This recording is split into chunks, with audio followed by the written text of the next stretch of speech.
efforts in the Middle East. Both Israeli and Palestinian scholars take part. This is from a conference hosted by the Middle East Institute in Washington, D.C. today. The panel's just over an hour and a half.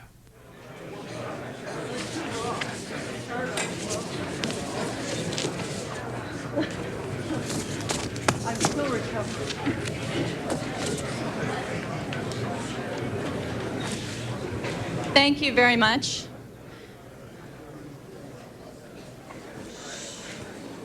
My name is Tamara Kaufman-Wittes. I'm Director of Programs at the Middle East Institute. I'm very pleased to have you with us today. Our first panel discussion, which will run this morning until 12:15, will cover Arab-Israeli peacemaking 10 years after the Madrid conference. In fact, it was almost exactly 10 years ago, on October 30th, 1991, that the United States and the Soviet Union convened that extraordinary meeting of Arab and Israeli leaders in Madrid to begin discussing the modalities for a settlement of the Arab-Israeli conflict.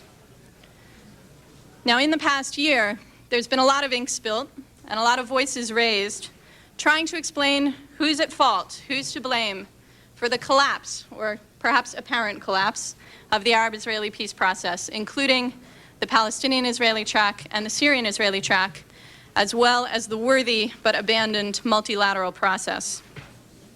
This panel will examine the last 10 years of experience in those peace negotiations to try to generate some lessons for the future. Lessons about what the preconditions might be for successful engagement and successful negotiations. Lessons about what the parameters of future peace agreements would look like, either between Israel and Syria or between Israel and the Palestinian Authority. And also lessons about the role that the United States can play in helping the two sides along this difficult road. Now, it seems to me, not to prejudge our discussion, but perhaps to open our discussion, that one of the clearest lessons of the past 10 years is that domestic politics, both in Israel and in the Arab world, has far more influence than most people credit it with. Far more influence over what happens in the peace negotiations, far more influence than we generally acknowledge over the preferences and choices of political leaders. And a good deal of our discussion today will focus on public attitudes and how they can be altered to support a peace process and ultimately to support a peace agreement.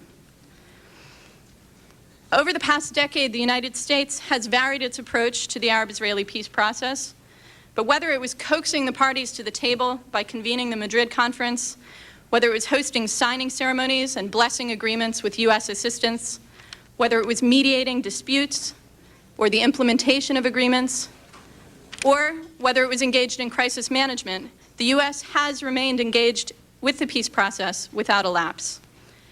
Now, this Bush administration came in, not unlike the Clinton administration did in 1993, with a strong focus on domestic issues and an intention to spend its energies there in at least its first year in office. But like the two administrations that preceded it, it has found itself deeply engaged in this issue for important reasons of national interest. The September 11th attacks have only increased the profile of the Palestinian-Israeli crisis. They've shaken both of the sides who were caught in a tit-for-tat dynamic of violence. Whether that disturbance was for good or ill, ultimately, is an open question, and one that we can address today. We're very pleased to have three prominent and eminent analysts with us today to help us understand the lessons of the past 10 years. Dr. Khalil Shikaki is director of the Palestinian Center for Policy and Survey Research in Ramallah. Ron Pundak is director of the Paris Center for Peace in Tel Aviv. And Morhaf Jouajati, we're very honored to have as a scholar in residence at the Middle East Institute. I will give them their full introductions each in turn, and we'll begin with Dr. Shikaki. He is an associate professor of political science and director of the Palestinian Center for Policy and Survey Research, as I said. He has his PhD from Columbia University and has taught at several universities here and in the region, including Al-Najah National University, the University of Wisconsin, and the University of South Florida. Among his many publications was an excellent study sponsored by the Council on Foreign Relations that he co-authored with Yazid Saig, Strengthening Palestinian Public Institutions. His survey research work includes the conduct of over 70 public opinion surveys on Palestinian domestic politics, democracy, governance, political affiliation, the peace process, security, and violence, among many other issues. He is the man with his finger on the pulse of the so-called Palestinian street. Dr. Shikaki will be using an overhead projector. There are lights on here for the cameras. I hope that they won't interfere too much with your vision, but please have patience. Dr. Shikaki.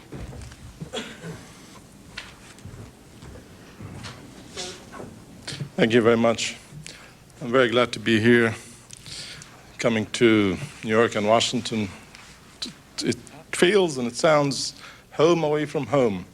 Wherever I go, it's tension, concern, fear. This is a first-time experience for me. Every time I come to Washington and DC has been a time to get away from it. But this time it seems my kids ask me, are you safe and sound? And I tell them, how many meters are the tanks away from the home yet? Well, I'll be talking about 4 issues with you this morning. I'll try to describe the major changes that I believe have occurred in the Palestinian society and Palestinian politics during the past 7, 8 years since the beginning of the peace process. And I will use the overhead projector to speed things up so that I don't have to spend a lot of time on that. I'll then move on to the implications of 1 year of the Intifada on several significant issues that I believe are important to the current situation. Describe the impact of September 11th on these dynamics that have been going on for the past 8 years, and more so on the implications of these changes, and end up with my 4th topic, what I believe should be the role of the United States in helping the parties get out of the conflict, given what I will be describing right now. I want to focus in describing the changes on 5 topics. One is the issue of the legitimacy of the Palestinian Authority and the whole Palestinian national movement. What happened to it as a result of the peace process, its successes as well as failures? What happened to the domestic balance of power within the Palestinian society, within the Palestinian national movement and outside it? What expectations people had of the peace process, what expectations people had with regard to governance issues, and what attitudes, views, and expectations people had and today continue to have of violence, role and place of violence. There is no doubt that 1 year after the Intifada, the legitimacy of the Palestinian Authority has been diminishing. This has not always been the case. When the peace process started, the Palestinian public was willing to give it all the legitimacy it needed. There was a great deal of support for the peace process. Oslo received the support of at least 2/3 of the Palestinians, at times even more. Yasser Arafat received the support of the majority of the Palestinians. At one time, in public opinion surveys, he reached almost 70%. When the elections took place in 1996, he received much more than that, based on the official results. Fatah, the mainstream Palestinian national movement, remained unified and the backbone of the peace process for most of this period, supporting Arafat and receiving a great deal of support from the public, at times almost reaching 55%. Support for the Islamists in the early period of the peace process, when it was successful, went down almost by 50%. The overall picture, therefore, was of a successful process, a process that has been given the legitimacy it needed and the support it needed to move forward. But people had expectations as well, particularly with regard to two issues. With regard to the peace process, most people wanted the process or expected the process to provide for the establishment of an independent Palestinian state living side by side with Israel. They expected to see an interim, a permanent agreement replacing the interim agreement of self-rule. With regard to issues of governance, the expectation was that the Palestinian polity would be transformed into an open society, political system, with democracy, clean government, strong institutions. If things went well, the public was willing to withhold support from those who committed violence. Support for violence dropped dramatically at times when things were going the right way. Now let me show you that in motion with the charts that I have for you. Can we start with number one? If you're able to see this, oh good. This is the early period of the peace process. As you can see, support for peace for Oslo, peace based on Oslo, reached at times almost 80%. Support for violence went down dramatically to 18 to 20% or less. Support for Fatah, the mainstream national movement, went up to 55%. Support for opposition dwindled to 20% or less, or this is all opposition, Islamists and nationals. Support for Arafat, again in public opinion surveys, went up to 65%. If you look at the second chart, you can see a system being provided with all the legitimacy it needed. This is the time of the elections, January 1996, a dream world. Anybody seeking legitimacy, this is a dream world. You have 75% level of participation in the elections. That's much more than you can ever dream of here in this country. Not as much as the Israelis enjoy, but definitely a very solid percentage of people participating. Support for Arafat based on the exit poll that I have done in January and not based on the results of the official results is 71%. The official results omitted almost 22% of white ballots. Support for Fatah in terms of seats of the Palestinian Legislative Council. Fatah, the mainstream nationalist movement, the backbone of the peace process, received 77% of the seats of that legislature. The third chart shows us support for Oslo. There was a drop in 1994. 1994 was a bad year for the peace process. It was a hiccup. The peace process started well, then there was a hiccup in 1994, but then things began to look brighter. Between 1995 to 2000, this is the period when the peace process was frozen out of action. Yet support for Oslo remained almost unchanged. People continued to believe that the peace process was a good thing. They continued to support it. If we move on to the next chart, we can see that, however, even though the people were supporting the process, they were no longer very optimistic about its outcome. As you can see, in 1995, under Paris, and as you can see, each year has also a prime minister, an Israeli prime minister to go along with it. Under Paris, slightly less than half of the population believing that, yes, the interim period will indeed be replaced soon by a permanent settlement. Netanyahu comes along, and we have a 20% drop to 30%. Then Barak comes along, and there is also actually a 35% drop between Peres and Netanyahu. With Barak, we have a 20% drop, counter to a lot of expectations. And then when we have Sharon, we have a 55% drop in expectations. That is people still supporting the peace process, but have very little expectations as to where it will go and whether it will indeed be able to replace the interim, that is, the peace process being able to produce an outcome of permanent agreement that would replace the interim period. Now we begin to see the impact of all of this.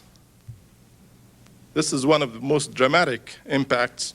1994 is again here as a bad year, as a reminder that things can go worse, things can go bad. In 1994, support for violence rises to 57%. This is the hiccup year, the year in which the peace process took a beating. In 1995, however, we see the beginning of 1996, we see the beginning of the implementation of the peace process. We have a drop in support for violence by 63%. 70% of the population oppose, only 21% supporting. Then we have the period 96 to 2000, 4 years. We have an increase by almost 150% in the level of support for violence. And in one single year, 2000 to 2001, the year of the Intifada, we have another increase by 65% in the level of support for violence, from 52% to 86%. This is where we are now. 86% of the population today supports violence as means of dialogue with the Israelis. A second outcome of what I've described in terms of changes in expectations, Arafat's popularity. We have the bad year of 1994 again as a reminder that things can indeed go bad for everybody. And then, when the peace process was doing well, Arafat's popularity in our exit polls, 71%, his best ever. 4 years later, 2000, just after returning from Camp David, a lot of people were saying after returning from Camp David, he returned as a hero. Nonsense. 47% only supported him when he returned from Camp David.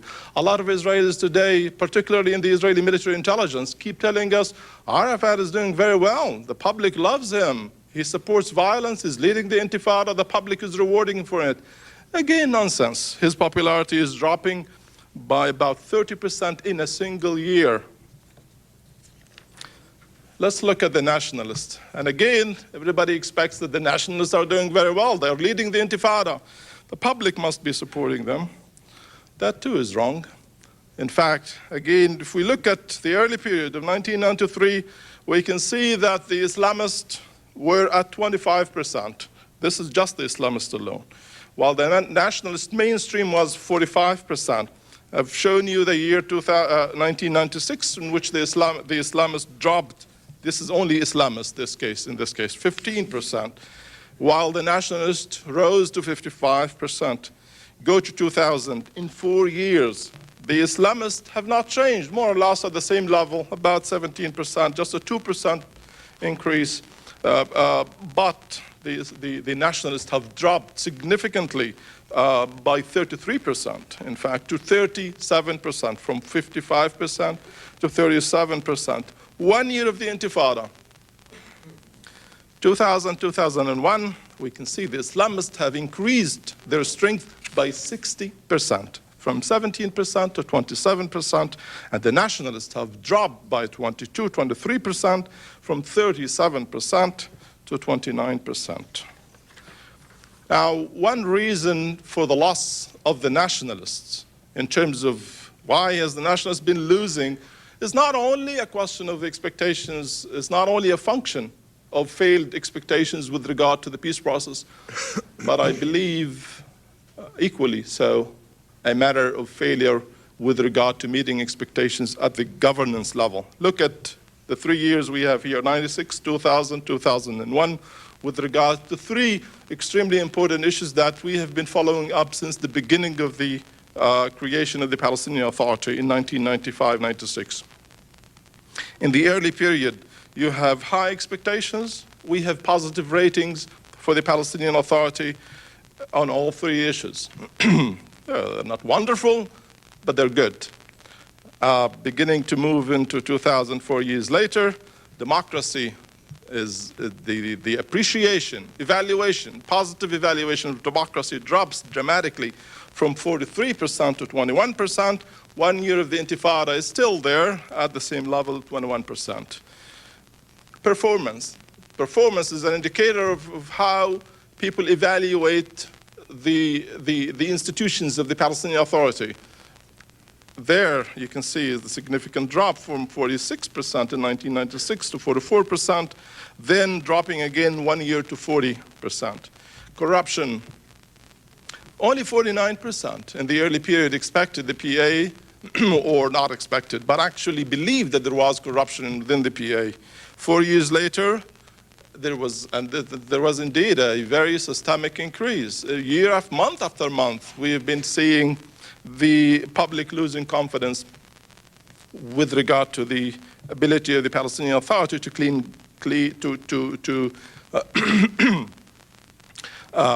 up the government, reaching 76%, the percentage of people believing there is corruption, and in 1 year that has rose to 83%.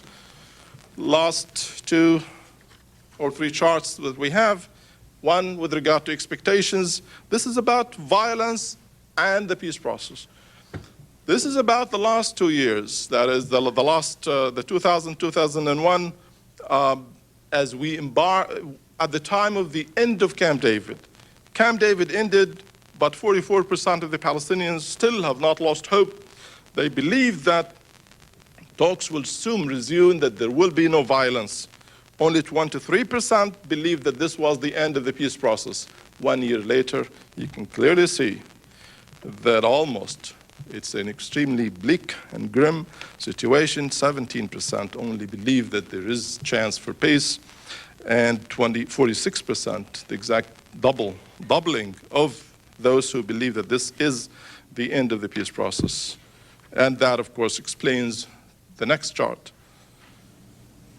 Belief that violence pays, from 57% before the Intifada to 71% 1 year into the Intifada. This tells us something about where the Intifada is heading as far as the public is concerned. 31% believing that if an Intifada is to take place, that is 2000, it will pay. 1 year later, today, that level is 59%. Now, before I finish with all these charts, I must refer to the last chart, which is a positive one. But it's extremely important to keep this in mind, because this is the light at the end of the tunnel. And this is an extremely important finding. It's something that builds on the initial support for Oslo, the continued support for the peace process. There's still people who are willing to embark on and to support a peace process and to pay a price, to accept reconciliation between Israelis and Palestinians, but this is conditional. It is conditional on a successful process. When we ask people, if the process is successful, counter the expectations, if it is successful, would you, individually, each one of you, be willing to accept reconciliation, full reconciliation with the state of Israel, with the people of Israel? If there is a settlement, a 2-state solution, a Palestinian state recognized by the state of Israel, under these conditions, would you be willing to accept full reconciliation? And the answer is yes. Before the Intifada, yes, after the Intifada.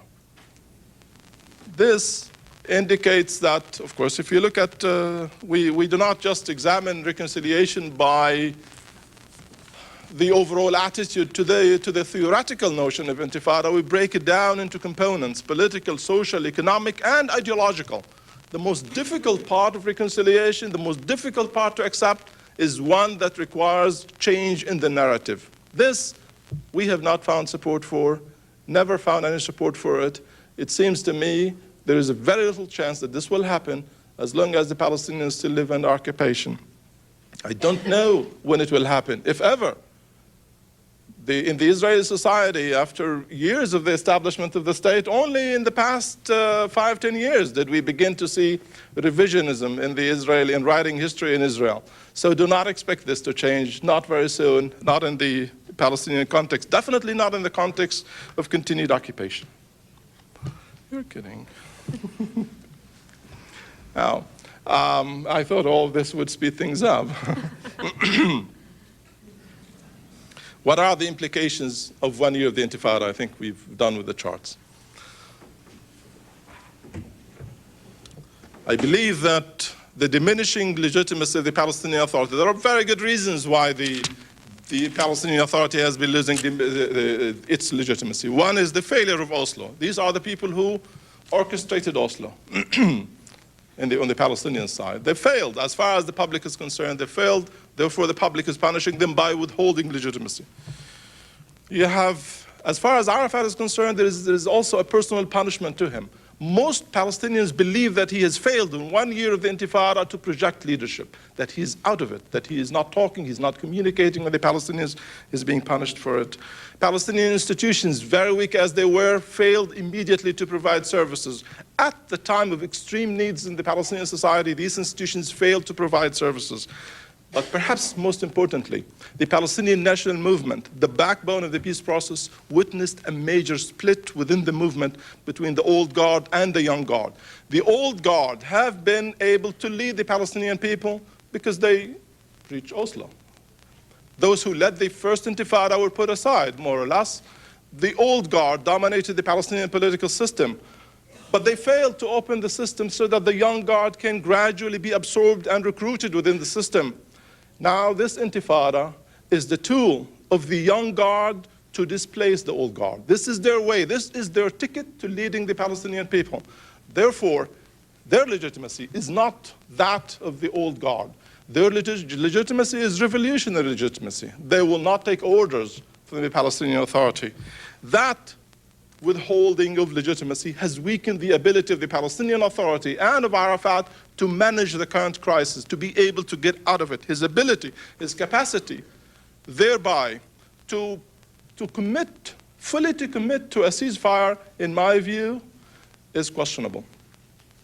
I would say that after September 11th, a lot of things have changed, including the ability of these two wings of the Palestinian national movement to work together. For the first time after September 11, we've seen the young guard and the old guard willing to work together against what they perceive to be a threat by the Islamists.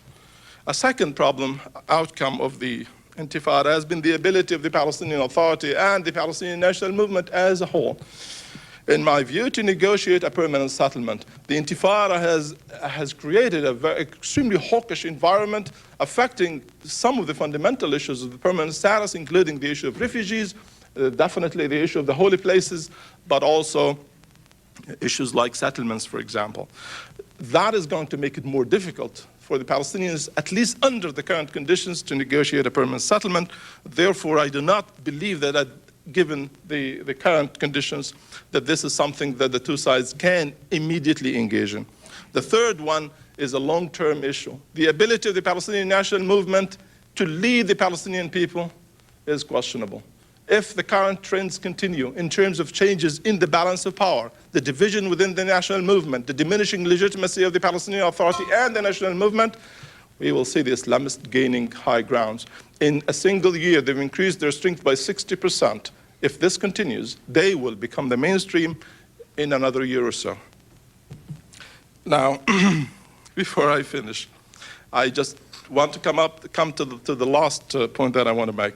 Part of the problem in the delegitimacy and the lack of ability to manage and control has to do with two elements. One, the failure of the peace process, and the second is the failure at the national reconstruction level, the issues of governance. Any attempt, particularly by this country, to become involved in reviving the peace process must also entail an attempt, a forceful attempt, to encourage the Palestinian national movement, the Palestinian leadership, to move forward on all of the issues of governance. And thank you.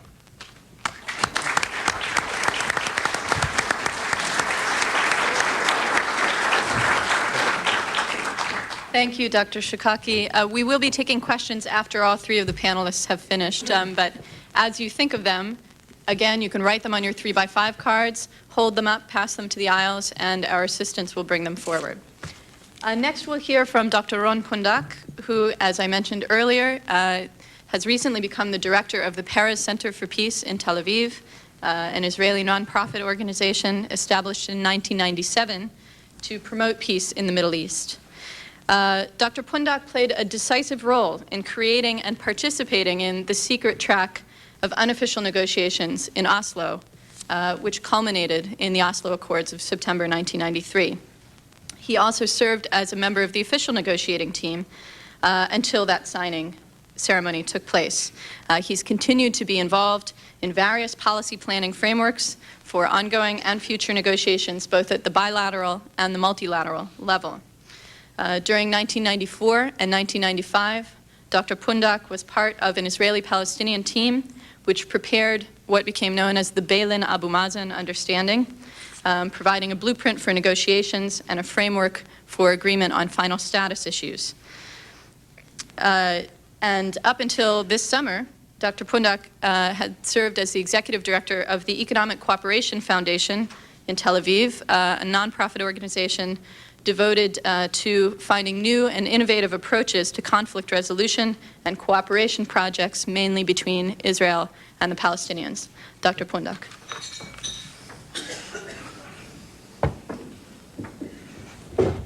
Good morning. I will start by saying that in spite of the fact that I am the director of the Peres Center for Peace, I'm speaking here obviously and clearly not on behalf of anybody, definitely not on behalf of Shimon Peres, our foreign minister. My ideas, which I will present today, are probably maybe even in contradiction to some of his ideas, and I'm holding here my speech in a very, very private capacity. I'll just say another word to Mr. Walker. Earlier he said that maybe we should stop shouting and start talking. I would say that we should stop shooting and start shouting. Then, after shouting, maybe we will enter into the process of talking and then reconciliation, etc. But I'm not coming here to give you a bleak picture. Maybe the contrary. I do not consider myself as an optimistic, but as a realistic. And I think the whole Middle East process should be, and actually was, and I believe will be also based on realpolitik. Yes, we started the realpolitik process in 1947, Israel, when we accepted the 47-181 partition resolution, which actually gave Israel a state on 55% of the, what we call Eretz Israel, what the Palestinians call Palestine. Unfortunately, at that time, we didn't have a partner, which ended with a war, etc. I won't enter here into history, but I believe that now we have a partner. I believe that, yes, we have a real partner to a peace agreement between Israel and the Palestinian national movement, between the Zionist national movement and the Palestinian national movement. And the partner are the Palestinians in the West Bank and Gaza and the PLO led by Arafat. I would say something which maybe might be, sound very difficult for many of my Israeli friends, peers, colleagues, that actually we were on the verge of achieving peace a year ago. I would say January 2001, which is less than a year ago. And I think that we had the parameters for peace. We had difficulties. We had a very difficult partner, the Palestinians, a very difficult personal partner, Arafat. But in spite of all of this, I think the partner was ready to make a peace. But unfortunately, the Israeli proposal was not good enough in order to reach peace. I think that documents coming now out of Camp David, documents coming out of people who were there, yes, there are different stories, different versions. But I can tell you only my own experience just before going to Camp David, when I spoke with the Israeli team and I told them, if you're going to suggest what you are telling me that you're going to suggest, don't waste the Israeli taxpayer money and don't go to Camp David. There is no possibility of reaching a fair peace deal with the Palestinians unless Israel will offer a proposal which will be good enough for the Palestinian to accept, good enough for the Palestinian to sell back home, both within their population and the Arab and Muslim world, and obviously a deal that we Israeli can live with. A deal which takes into considerations our real, but I am emphasizing our real national interests. For example, territorially, the offers that Israel put on the table in Camp David, and even after Camp David, were not good enough. I believe there will not be peace between us and the Palestinians if Israel will not accept the idea that the borders between Israel and Palestine should be according to the Green Line of 367 line, with amendments, but with a full one-to-one swap.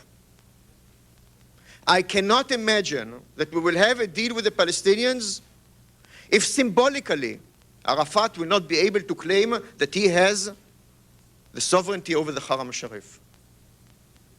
But I would say, if sovereignty over Haram al-Sharif means that we Jews cannot visit there, there's no peace. If sovereignty over Haram al-Sharif means that Palestinians will have the ability to dig there, there's no deal. If sovereignty means a threat on Israel militarily, there's no deal. If territory means that the Palestinian gunmen, military forces, etc., will get closer to Israel and threaten Israel, there's no deal. And the deal should be equal, should be fair, it won't be just. There's no just, nothing, no just after 100 years of conflict. But there could be fairness and forward-looking. The Intifada, the 1 year of Intifada, was devastating. But I don't think it was eternal. I don't think that the Intifada sends a message that there is no possibility for having peace, because, as Khalil showed here earlier, there is today a majority which support violence on the Palestinian side, but it's the same majority which also support peace. And I would argue that the same Fatah Tanzim people who are leading the violent Intifada against Israel, they are the same backbone which in the future will lead the peace process. Similarly on the Israeli side. We have on the Israeli side, and we had and we will have a big majority which will support peace if it will be a peace which will lead to the end of conflict, if it will be a peace which will lead to reconciliation, or actually conciliation, because we have never had conciliation in the past, if it will be peace which will prevail. A good news out of the Intifada, paradoxically maybe, and also after, as a result of Camp David and aftermath of Camp David, is that ideologically, the Israelis are much more leaning to the left today.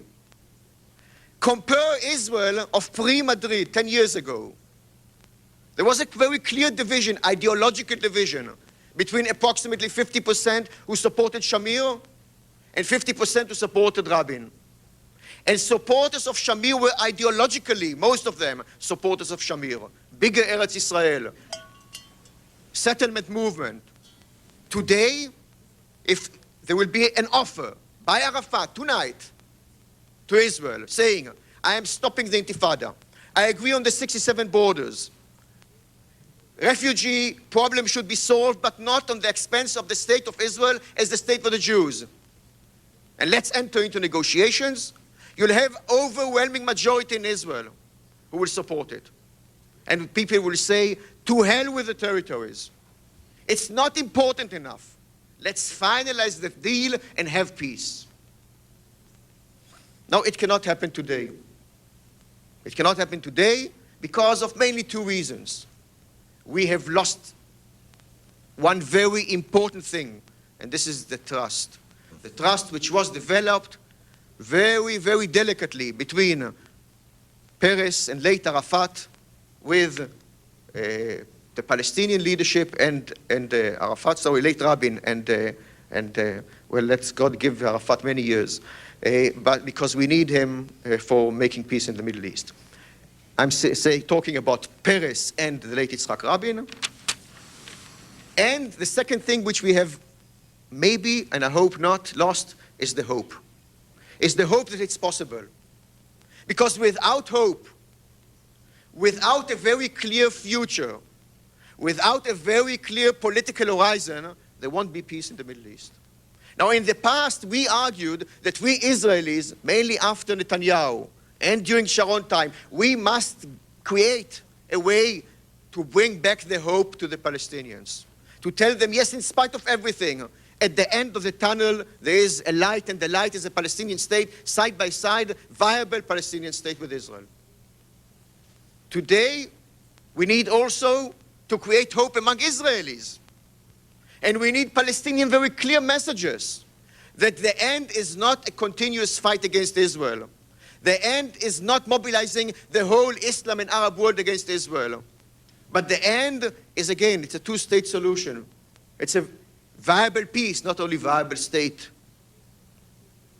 Now, as I said, this is one thing which should be changed. And secondly is the decision-making process in Israel. Not the process itself, but the current government, I would say. Not the current government, but the current prime minister. Now, I'm not saying that we should change the government in Israel. The government was elected democratically. But what I say is that the government should change its policies if the government would like to lead to peace. The proposals that today Arik Sharon puts on the table will never lead to peace. I personally doubt whether he personally is able to lead Israel to peace. But I would like to give him a chance, as I would like to give any elected government and prime minister a chance. But if not, if it's impossible, an alternative in Israel should also be built.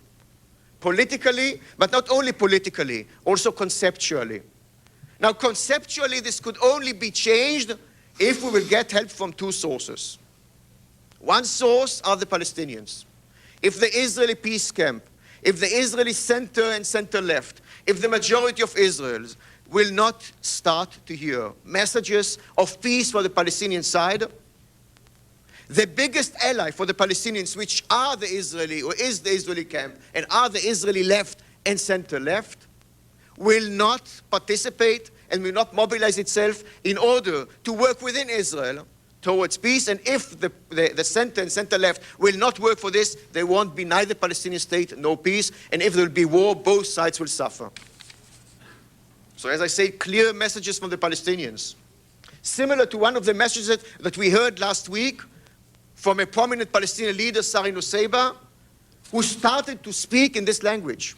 We need to listen and to hear it from Arafat himself. And secondly, is a very dominant role of the American administration. The American administration in this case is very important.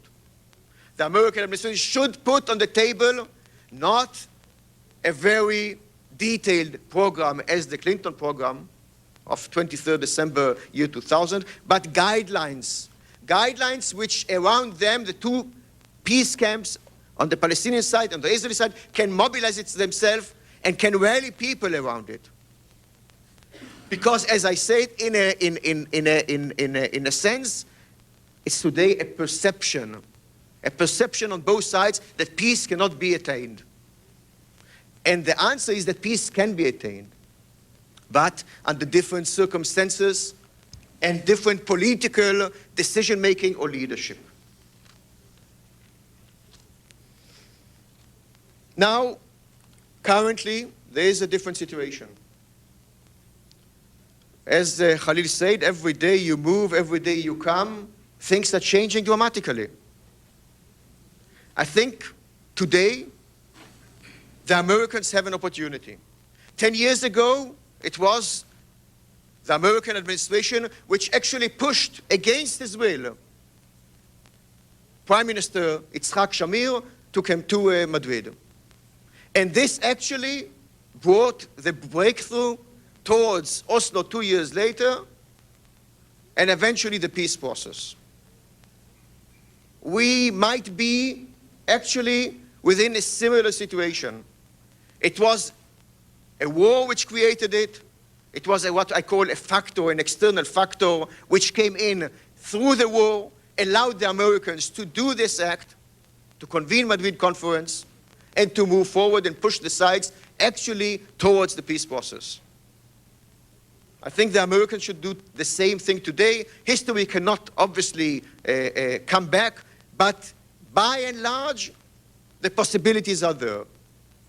We also have in Israel an extreme prime minister. We have a very difficult Palestinian leadership with problems internally. But I believe that we have two constituencies which, at the end of the day, are able and would like to move forward according to a pragmatic and moderate position and solution. So a clear American vision should be put on the table. clear messages both to the Israelis and to the Palestinians by the Americans and the international community should be put on the table. And a political horizon should be built as a result of the grim situation of the current international situation. Thank you.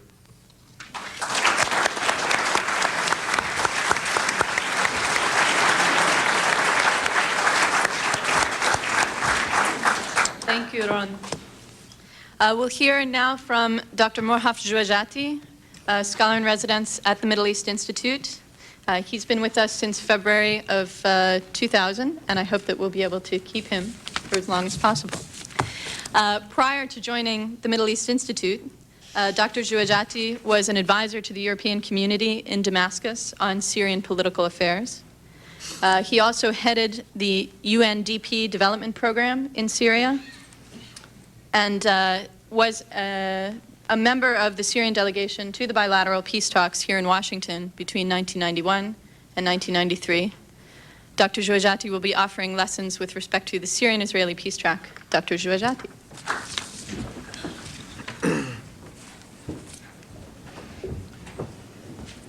Thank you, Tamara. Ladies and gentlemen, good morning. First of all, I'd like to thank the Middle East Institute for having hosted me for the past year and a half, and I'd like to thank in particular Ambassadors Roscoe Suddarth and Ambassador Walker for their guidance and the generous time that they have given me. I would also like very much to thank the staff of the Middle East Institute for their unwavering support and assistance. Listening to my colleagues earlier, I asked myself, where is the beef? The Palestinian-Israeli conflict is certainly the core of the Arab-Israeli conflict, but the Syrian-Israeli conflict is the key, I think, to a comprehensive settlement of the Arab-Israeli conflict. A peaceful solution to the Arab-Israeli conflict must be found if international peace and security is to be preserved, and the September 11 tragedy is a reminder that the lunatic fringe will use the festering issues of that conflict to advance their medieval agendas. Seeking to bring these extremists to justice is good.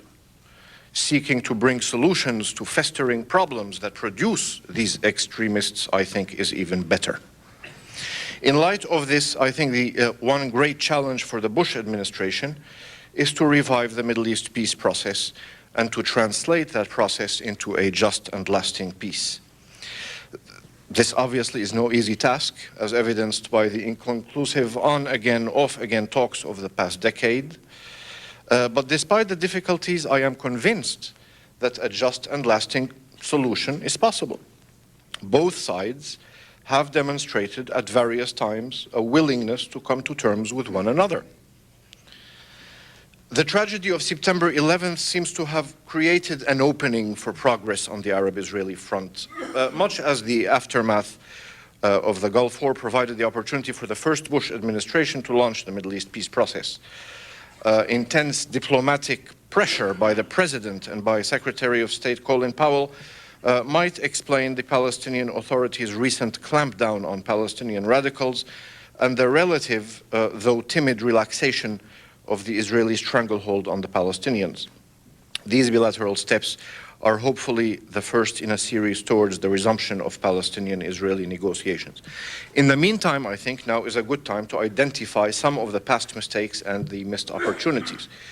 We can draw now a better roadmap for the future.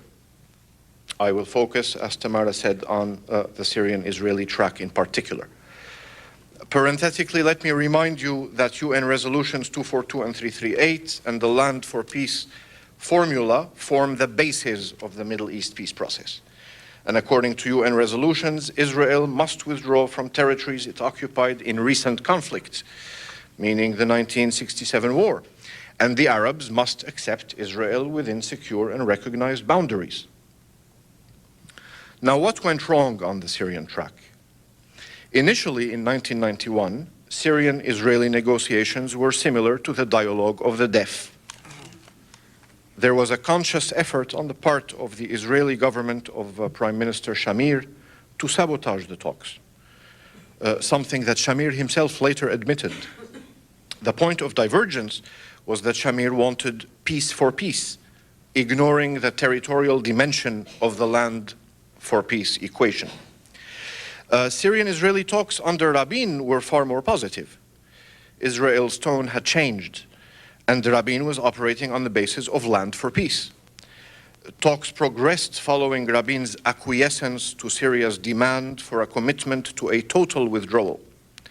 Rabin understood that without an Israeli commitment to full withdrawal, Syria wouldn't budge.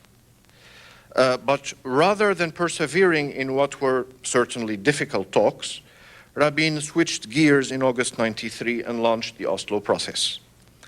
Missed opportunity number one. US Secretary of State Warren Christopher, rather than coaxing Rabin to stay the course with Syria, went along with Rabin's decision. Missed opportunity number two. Syrian-Israeli talks progressed further under Peres. He too acknowledged the land for peace equation and reaffirmed Israel's commitment to withdraw fully from the Golan Heights. Talks went so well that the two sides expected to have a deal in hand by September 1996.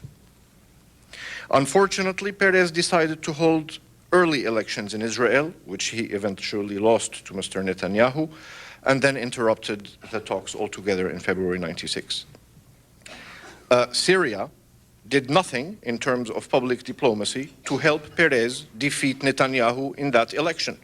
Missed opportunity number three. Under Netanyahu, there were no formal talks with Syria. Like Shamir, Netanyahu wanted to change the terms of reference. He wanted peace for peace and rejected all that was achieved by his predecessors, Rabin and Peres. As a result, the talks were stalled. They resumed following Barak's electoral victory. Barak agreed to resume the talks with Syria based on the land for peace formula. However, despite the far-reaching concessions that Syria made at Shepherdstown, including the normalization of relations, the establishment of a security regime, water sharing, Barak gave Assad an offer at Geneva through President Clinton that fell short of the total withdrawal that is required of Israel and the one that Rabin and Peres had already committed to. Missed opportunity number four. President Clinton did nothing to coax Barak into making a more viable offer. Missed opportunity number five. We can draw several conclusions from this brief synopsis that I gave. I think both Syria and Israel want peace. With regard to Syria, the argument that pro-Israeli analysts advance, according to which Syria is in the peace process not for peace itself, but as a way to improve its relationship with the US, is not borne by the evidence. President Hafez al-Assad accepted the principle of a diplomatic settlement as an alternative to a military solution since March 1972. The draft Declaration of Principles that he proposed in 1992 and his later acceptance of normalization of relations and of security arrangements as indispensable dimensions of peace set the stage for serious talks with Israel. That Syria wants peace is fact, not fiction. Peace for Syria is not defined in idealistic terms. Peace for Syria is not a song that came out from Woodstock. Peace for Syria is defined in terms of national security. In the absence of superior military power, Assad recognized that the containment of Israel within its pre-1967 boundaries can be had only through peace. Israel too wants peace. But given the above pattern, an agreement between Syria and Israel is, I think, more likely to take place under a Labour government than under a Likud government. And that is because Likud governments advance the notion of peace for peace, a notion that is contrary to the terms of reference and one that Syria rejects. For Syria, Syrian territory is not an issue of negotiation, but one of principle. This leads me to a second conclusion. There is no alternative to the land for peace formula. The land for peace formula is the only viable framework for peace. Israel must be made to understand that there is no good occupation and bad occupation. Occupation is occupation, and peace and occupation cannot coexist. no matter how painful or distasteful this may be for either side, Land for Peace is the foundation on which the talks stand, and any deviation from its basic tenets by either side would mean the collapse of the entire process. 3, domestic opinion in both countries is key to the success of the talks. Public opinion in both countries is crucial for peace. Yet, neither side have done what it takes to help prepare the other side's domestic opinion. Syria, which had done a lot to bring around Syrian public opinion, has not done enough in terms of public diplomacy to allay Israeli fears. The steps that Syria has taken were modest. Syria, I think, must invest the effort to get Israeli public to support painful concessions so that they would give the Prime Minister the mandate to make peace. And if it took a long time for Rabin to commit to a total withdrawal, and if Barak's offer fell short of a total withdrawal, it may partly be because they felt that the Israeli domestic opinion was not disposed. And that is Syria's fault. On the other hand, Israel did nothing to show the Syrian public its sincerity in wanting peace. 4, the 10 years of talks show how vital the US role is. The US, of course, did a great job in bringing Arabs and Israelis together in Madrid. That is the most obvious example, but also throughout the talks in narrowing the gaps. And what I have in mind here on the Syria-Israel track is that it was US diplomacy that gave the creative ideas, especially on the security arrangements in the Golan Heights, something that the absence of which would have made the talks to stop. It was American diplomacy that intervened. But peace between Arabs and Israel requires the active involvement of the US president. President Clinton's active engagement in the Middle East peace process nearly succeeded in achieving peace between Syria and Israel and between the Palestinians and Israel. Nearly. By contrast, the current Bush administration's hands-off policy until the tragic events of September 11 was a disaster for the region. The Middle East cannot afford US disengagement from the conflict. If the US does nothing, the Middle East would be engulfed in all-out war. Arabs and Israelis cannot do it alone, and they need a middleman who has both credibility and leverage with either side. Peace also requires that the US be even-handed. The US must use its influence with both sides even-handedly. Yet the US approach to the Arab-Israeli conflict continues to be anchored in the Kissingerian school of thought, which argues that the conflict can be managed through a balance of power, a balance which the US maintains by ensuring Israel's superiority over any combination of Arab military power. According to Kissinger, it is only when Israel feels confident enough that it will make territorial concessions. However, the evidence suggests that the more powerful Israel has become, the less inclined it has been to fulfill its obligations. The Golan is one case in point. The Israeli body politic did not feel an urgent need to make the painful choices that a solution regarding the Golan requires. What the Arab-Israeli conflict needs is not conflict management, but conflict resolution. In conflict resolution theory, the mediator sides with the weaker party in order to restore the balance of power. While Syria and the Palestinians are not asking the US to side with Syria and the Palestinians, even-handedness would do. God bless America and its friendship with Israel, but don't let that friendship be at the expense of the Arabs. There is plenty of evidence that the US can exert its influence. History shows that when the US did, Israel complied. When Dwight Eisenhower ordered Israel to quit the Sinai in 1956, David Ben-Gurion complied. When Ronald Reagan demanded that Israel stop the shelling of Beirut in '82, Menachem Begin complied. When Henry Kissinger, then negotiating a Sinai disengagement agreement with Egypt, threatened a reassessment of US-Israeli ties if Israel did not make a deeper territorial withdrawal, Yitzhak Rabin complied.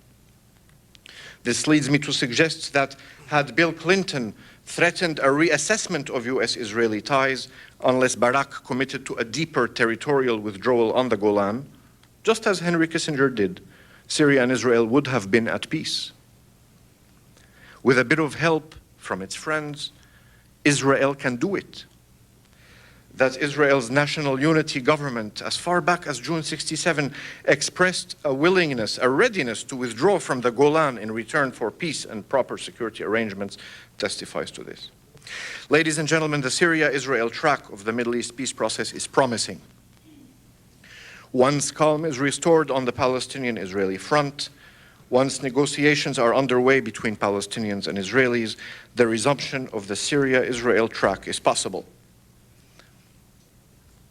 Although the Palestinian-Israeli conflict, as I said in the opening, is the core of the Arab-Israeli conflict, the Syrian-Israeli track is the key to a comprehensive Arab-Israeli settlement. Peace between Syria and Israel could mean peace between Israel and the Arabs. The Syrian-Israeli dispute over the exchange of territory for security is not difficult to solve, especially that both Syria and Israel have already crossed an impressive distance. Thank you.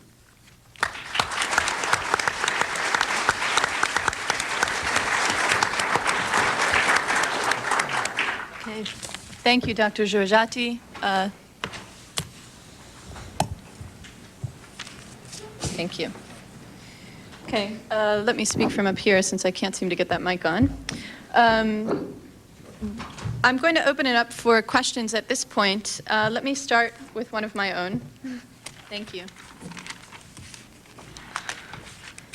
And that's for Dr. Shikaki. As Dr. Telhami mentioned this morning, the Palestinian-Israeli conflict is an issue with great salience in the Arab world and among publics throughout the Arab world.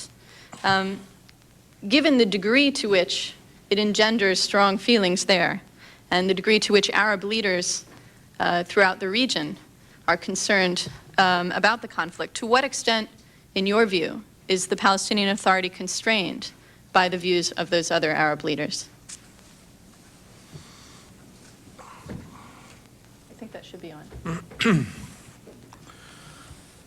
I think the Arab leaders have certain influence over the Palestinian Authority and over Yasser Arafat, but I do not see them as constraining Palestinian behavior. I think as they to some extent, can provide legitimacy that with regard to issues that are important to the, not just to the Palestinians only, but to other Arabs. You have to remember that two of the major issues of the conflict are either the refugees, which is a matter for Jordan as well as Lebanon and Syria, in addition to the Palestinians, or the holy places, which is a matter for all Arabs and Muslims.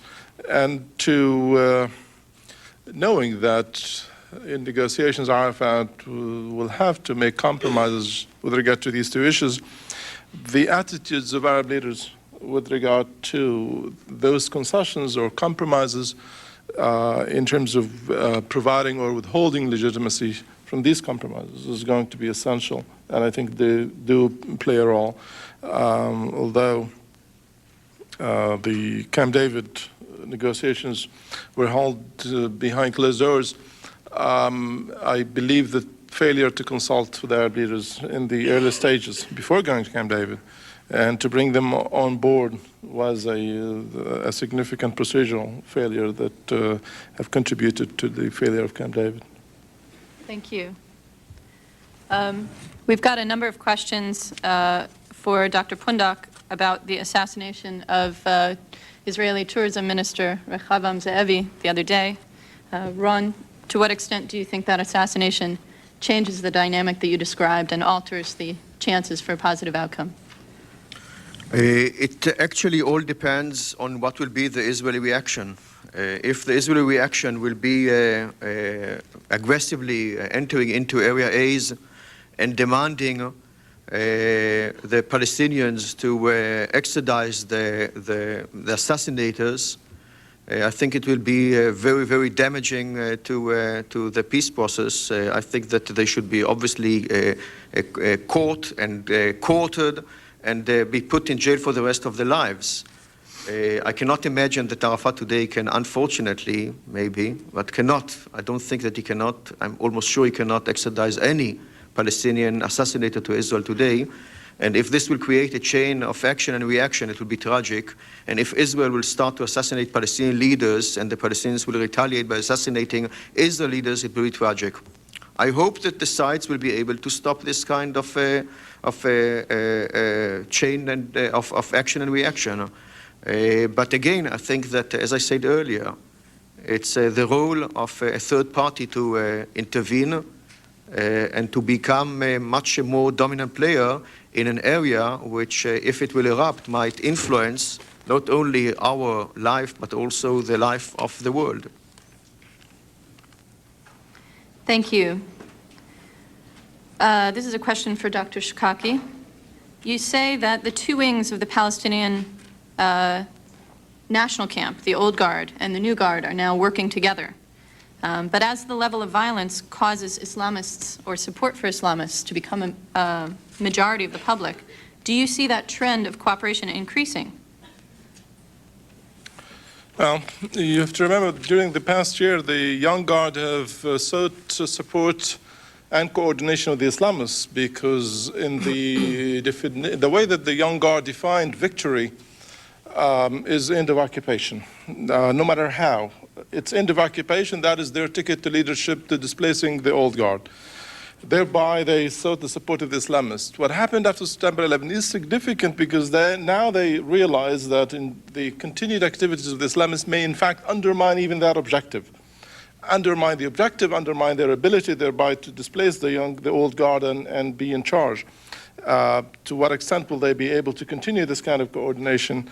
It depends, of course, on what happens. I believe that if there is an effort, as Ron has proposed, in which the United States come up with a strong position, clear, defined position, a vision of how things will be in the future, something that can bring about a commitment from all sides, on the Palestinians and Israelis, to embrace that vision, that will go a long way in reducing the threat perception, thereby reducing the level of support for violence, increasing willingness on the part of the Palestinians to take risks, and consolidate that kind of reunion between the old guard and the young guard. In and by itself, however, it may not indeed allow this reunion to continue for long, because unless that is accompanied by a clear reform process on the Palestinian side, the young guard will always be wary of the attempt by the old guard to continue to rule with an authoritarian kind of role that does not leave open a room for them to be integrated into the political system. Okay, we have several questions about the relationship between the Syrian-Israeli track and the Palestinian-Israeli track, so let me open that up to all of you. But start with Dr. Jouajati. You seem to imply in your talk that the two tracks are incompatible. Is it possible that the two tracks could be pursued together? And let me add to that as well, you seem to imply at the end of your talk that the Palestinian-Israeli track had to progress first. Can you go into a bit more detail on that? Well, the optimal solution, of course, is to have a comprehensive peace. But the experience of the talks with Israel, between Syria and Israel, is that, and this is according to Israeli leaders, the Israeli body politic cannot absorb more than one deal at a time. A case in point, when the Israelis went to Oslo, the Syrian track stalled. When the Israelis signed a peace treaty with Jordan, the Syrian track stalled because Israel could not absorb more than one. This is not to say that the Syrian-Israeli and the Palestinian-Israeli tracks are mutually exclusive. I think the work should be done hand in hand, but ultimately, in the end, this is for purposes of legitimacy, I don't think there could be signed a Syrian-Israeli separate peace treaty. I think the Syrians and the Israelis can come to terms with one another, and will have to wait until the Palestinian-Israeli track succeeds, and then we could have one big party at the Rose Lawn in the White House. But the two tracks are not mutually exclusive, and I did not mean to imply that. Dr. Shikaki, do you want to comment on that? Well, I do not see the two tracks as being linked as such. I do believe that the Palestinians understand that if there is a deal with Syria, that Syria should take it. There is definitely a division within the Palestinian camp, but I think the majority believe that with the Syrian-Israeli peace at hand, the chances for a Palestinian-Israeli peace would become greater. Well, if there is a peace between Israel and Syria, possible for a peace between Israel and Syria, let's have it. Although I personally believe that the core of the matter and the main reasons for the friction between the Zionist movement, the Israeli state, and the Arab states around, the core comes as a result of the friction between Israel and the Palestinian national movement. And for this reason, I think that the effort should be done by the international community, by Israel, by its neighbors, first and foremost to start with an Israeli-Palestinian peace, although if there is no possibilities, the Syrian track is as good. Nevertheless, I think I would like to emphasize one thing that also in connection to the title of this conference, we are in an historical process. An historical process which now the countdown is 10 years, it might be more, I hope not too long. We should look at the situation not from the point of view of where we now only, but also with retrospect of what happened in the last 10 years. 10 years ago, we were not negotiating with the Syrians, we were not negotiating with the Palestinians, we were not negotiating with the Jordanians. So in spite, as I said, of the situation which looks today a bit grim, historically, I think that by and large, historically speaking, the process is on quite good terms. It's a tragic moment in history, but with this kind of ups and downs in history, we are definitely one of the lowest ebbs, and if you ask me, we'll still go down. This is not the lowest. But if you take the whole course of the last 10 years, as the two colleagues here said, from a period of violence, war, non-acceptance, we are moving to refining and defining, what are the conditions to reach peace, saying all together here that peace is achievable. Thank you. A couple of questions about something that we've heard calls for recently from the region and from some here in the United States. Given the apparent unstoppable dynamic, the cycle of violence between Israelis and Palestinians, should the world community through the UN, or should the U.S. impose a solution to the conflict? Your comments, please. Khalil, you want to start? Sure. Put you in the hot seat. Well, I don't think that is going to happen. I don't think that the process of peacemaking starts by imposing a solution. I do believe, however, that there is a need for much stronger, much solid leadership, which this country has not shown since the election, since the Bush administration has taken leadership here. There is a clear need of leadership both in terms of leading the process and in terms of providing ideas. And I believe this is sufficient for progress on the peace process, if and when it's at hand. I do not believe that this country has it in it to impose anything, and I believe that an imposition will be received negatively in the region. When we came to Oslo the night of the 20th of January 93, if I'm not mistaken, this was the day of inauguration of Clinton. We started the negotiation with the PLO, which was at that time beyond imagination, saying to the Palestinians and listening and hearing from the Palestinians as well, that the best way to conclude a deal is between the Palestinians themselves and the Israelis, with no third party. And what we proved to ourselves, actually, and to the international community, is that the best deal the two sides can reach is a bilateral deal in which the international community is coming only later to support. And this actually what happened in Oslo. And also the following deals, the 94 and 95 deal with the Palestinians also were bilateral deals, very successfully negotiated.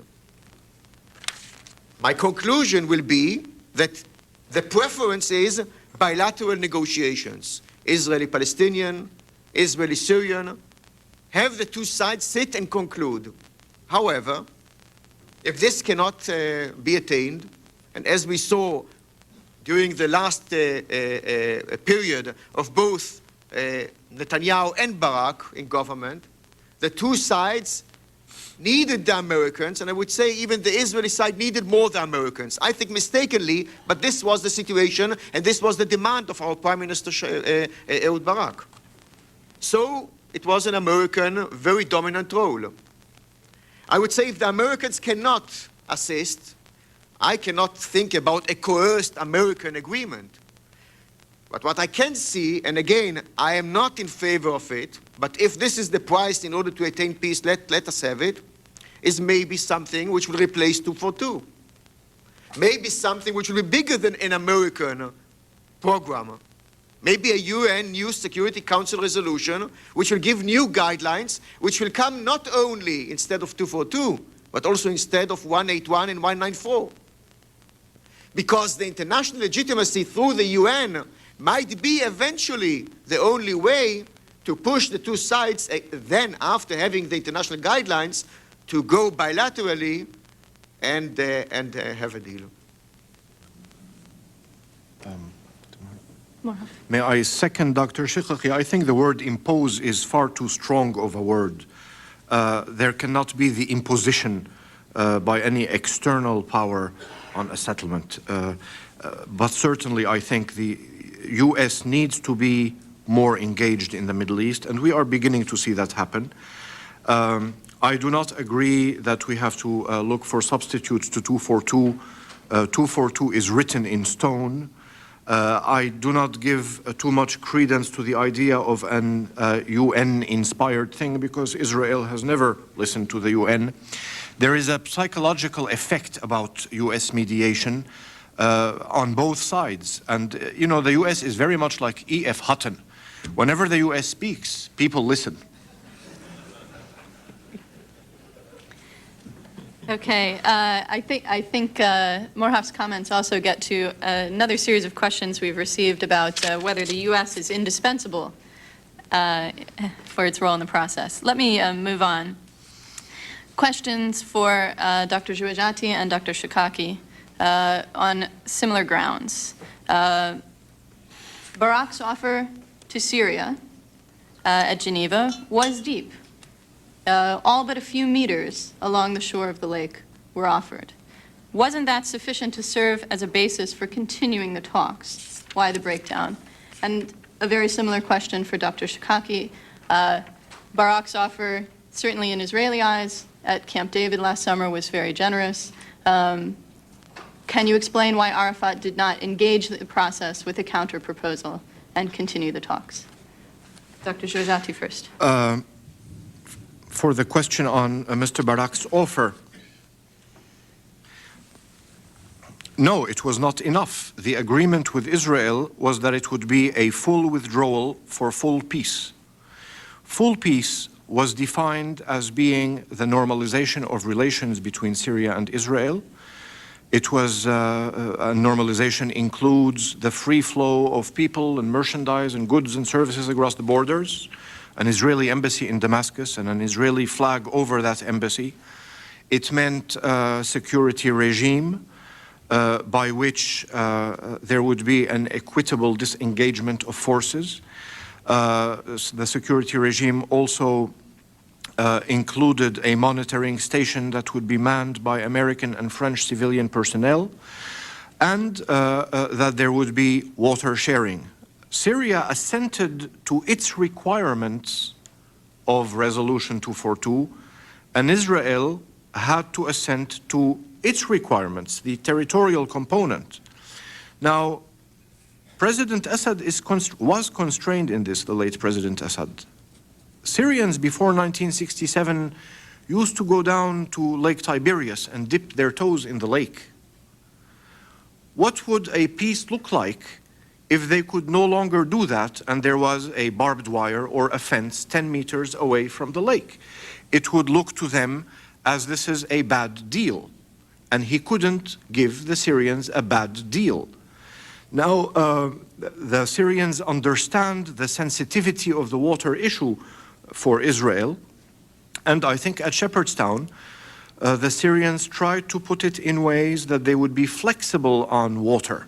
What they needed is to show sovereignty, to put the flag on the beach before Tiberias, and anything less, although it has little real estate value, it has a lot of psychological value for the Syrian people to know that they got an equitable peace, a just peace. If what was offered to the Syrians was offered to Arafat, he would have grabbed it. Arafat wanted something that something similar to what was offered to the Egyptians, the Jordanians, and the Syrians. He got none of that. Let's put things the other way around. Arafat said, I will not demand what the Egyptians, Jordanians, and the Syrians got. I'll give you in Jerusalem your holy places, the Jewish quarter, the Jewish settlements. I'll allow you to annex to Israel the major settlement blocks. I will be willing to accept almost all your security arrangements. I would say Arafat made an offer that is extremely generous, something that none of the Arab countries has ever dreamt of offering Israel. Israel rejected it. Unfortunately, I agree with Shkaki. Okay, let me pose a follow-up to you then, Ron. It certainly seems that the perception among those in Israel who are disillusioned with the process at this point is that Arafat's rejection of Barak's offer at Camp David demonstrates that he's not a serious partner. How can that perception be changed? As I mentioned earlier, I think one of the big mistakes of Arafat, Shimon Peres described it, we can change the Middle East with a check of $5,000 a month. And this is not $5,000 a month for the Palestinian refugees, but $5,000 for a good PR advisor to Arafat. If Arafat would have only spoken clear and loud to the Israeli public, as he says in small meetings with Israeli leaders, if he would have only said things like Khalil is just saying, or like Sari Nusseibeh said earlier, then the feeling among Israelis would have been, let us do it. The tragedy is that Arafat didn't learn anything from the approach of the late King Hussein and late President Anwar Sadat. When Anwar Sadat came to Jerusalem, he came and the Israelis worshipped him. Now he came and gave a speech in the Knesset which was so extreme, but nobody listened. Who cares? He came, he legitimized us, he spoke softly, he said, I accept you, let's end the war, let's end the bloodshed. But no, Arafat was speaking with double language. English is one, Arabic is different. Now, in spite of this, I say, I understand him, I don't accept him, but I understand him. And I think that he wants peace. And I'm sure he wanted to conclude a deal, not in Camp David, it was too early, but 3-4 months after Camp David, around November 2000, this was his date. He was sure that he will reach an agreement. And he was sure that the American president will push Barak to the position to give him what was actually offered to the Syrians, almost, definitely to the Jordanians and to the Egyptians, and what the Hezbollah took by force. And he said, how could it be that I am offered less? And the Israelis today are disillusioned also because of the language, and also because of the things on the ground, the attacks, the lynch, the assassinations, the killing. Again, I'm not entering into the discussion why it happened, who started, who kills more. It doesn't matter. This is the reason why also the Palestinian majority thinks that violence is the only solution. Because if they would have been assured that through peace process they will achieve what they believe they need, they would have not supported the violence. So a lot today is in our minds. It's concepts, perceptions, language. And this is something which should be changed. And this is something that we in Israel also are trying to influence through people-to-people interactions, through education, through knowing the other, through listening and introducing the Palestinian moderate voice, even Arafat's voice, to Israelis. And hopefully also it will be done vice versa, with the support of the Palestinian peace camp. Thank you. I think that question leads naturally into another set of questions we've received about the fate of the peace process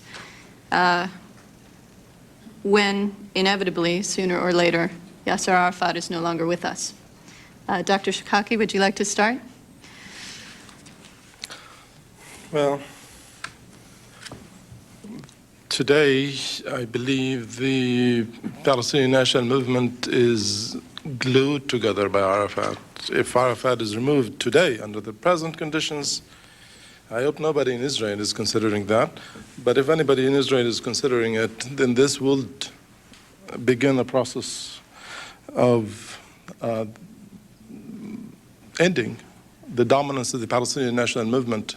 It will create a great deal of division.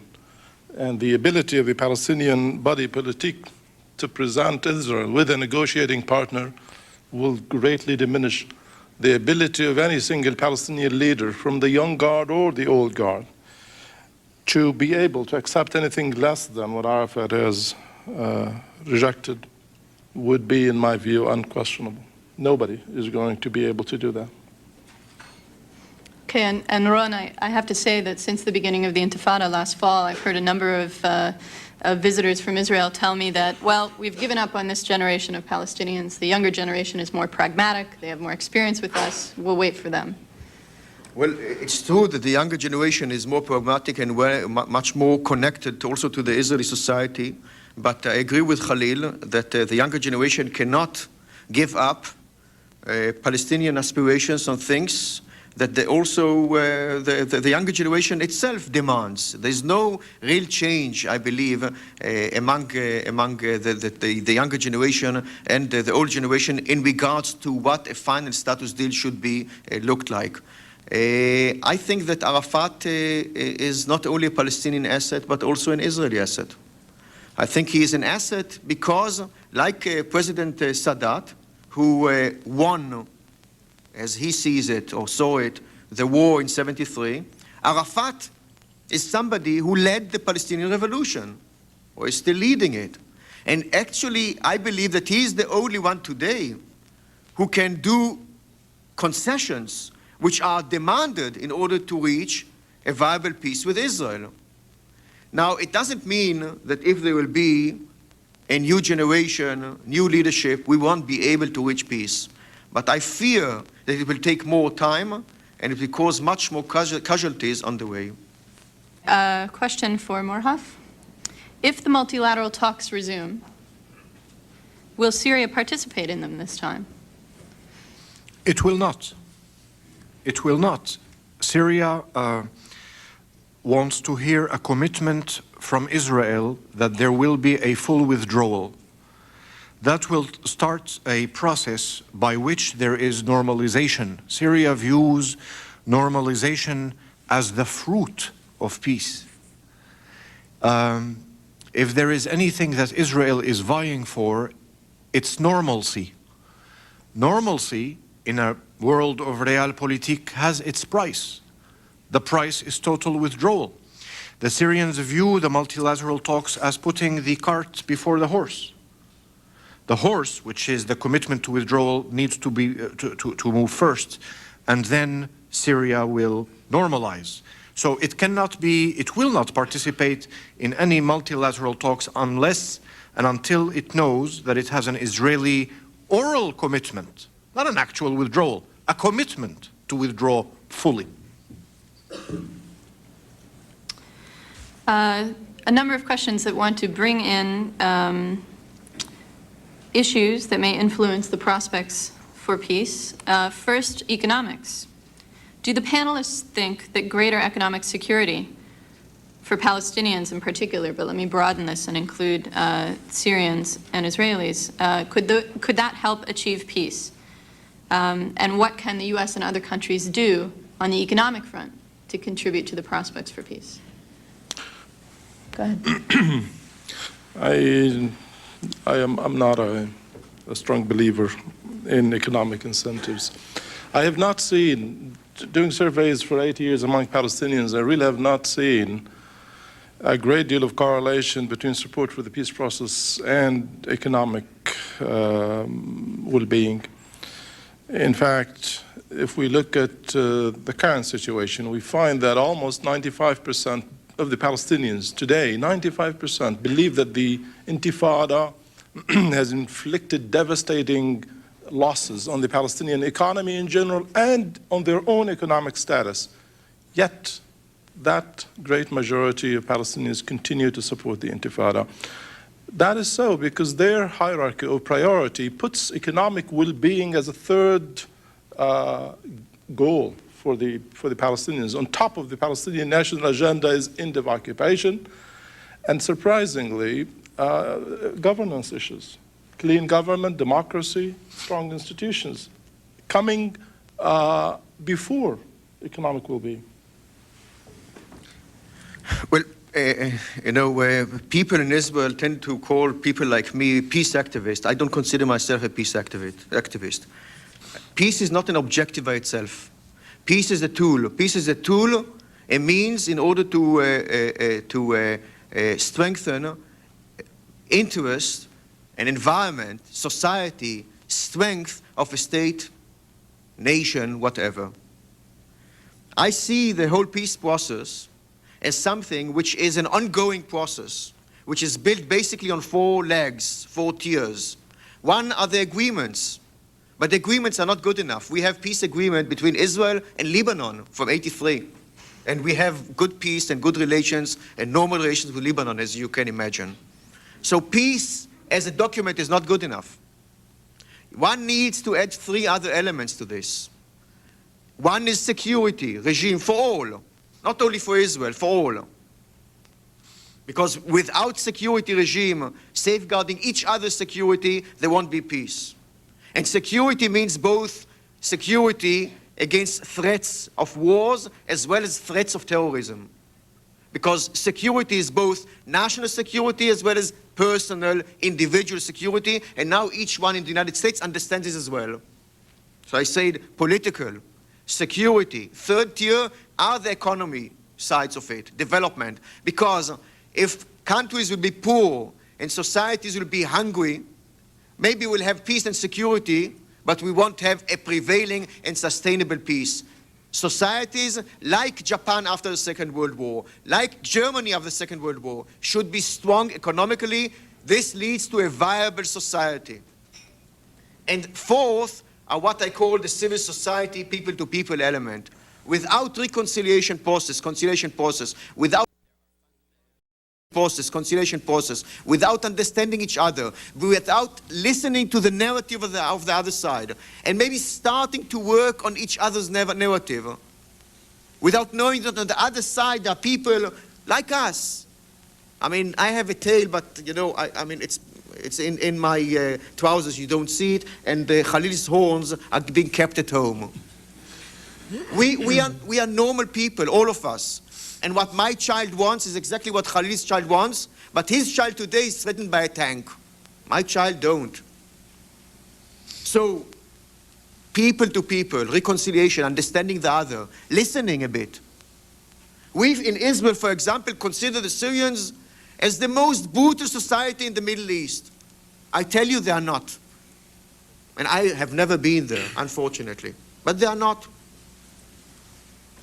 So all these 4 tiers, an economy is 1/4 of it. Thank you. And the Syrian case is less discussed But certainly the Syrian economy is also under a strong degree of pressure. Morhav. We're not brutal. Thank you.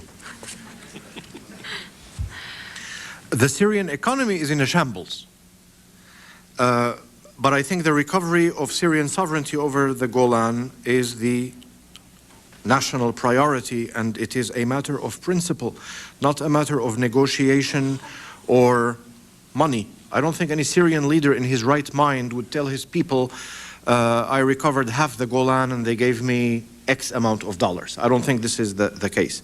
Now, if there is US economic assistance in a post-peace era, that's wonderful.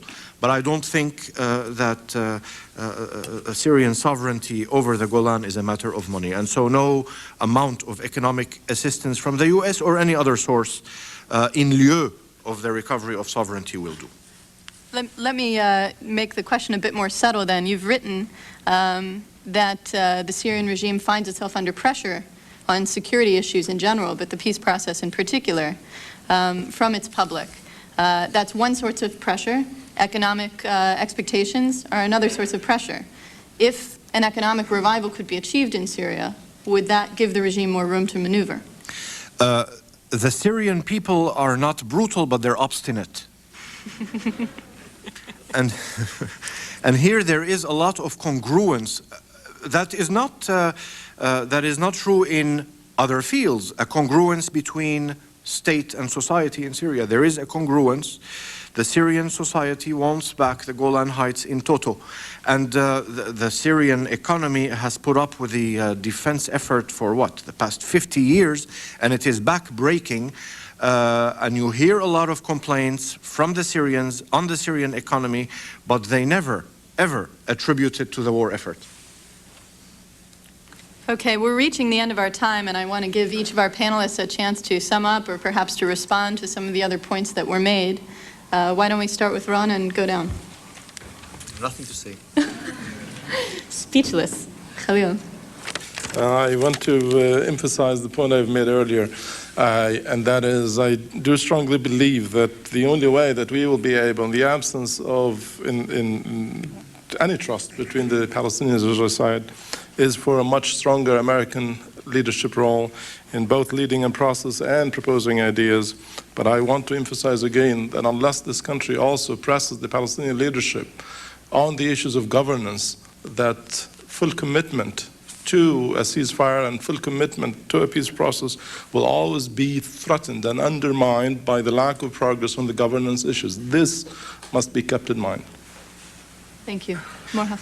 Very briefly, in response to Mr. Pundak, I agree that there is lost trust. And this lost trust, not only among the Israelis, but among Arabs, has created a lot of damage to the peace process, damage that I hope is not irreparable. So here I agree. Where I do not agree is about having clear or unclear guidelines,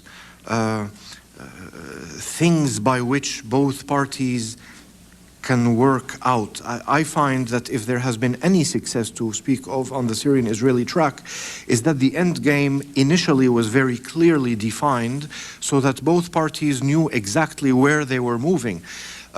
This was not the case on the Palestinian-Israeli track. There were interim talks and all that in order to build people to people and rapport and this and that. But then when and the final status issues were left till later because they are the most difficult, well, they foundered on the most difficult issues because these issues were not initially well defined, they were not clear. So I think it is important to have an end game that is clearly defined and that both parties understand clearly, understand their rights and their obligations. And I, out of fairness, have to give Ron a chance to respond. Very short, I agree. Okay, with that, let me thank all three of these gentlemen for their courage, their candor, and their analysis. Thank you all for coming.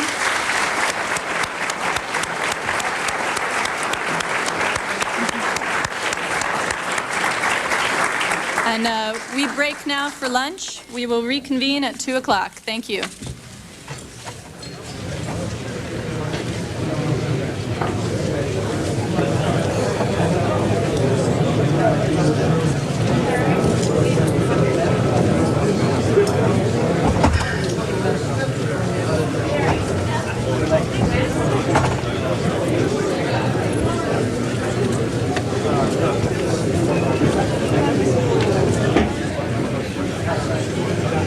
Israel.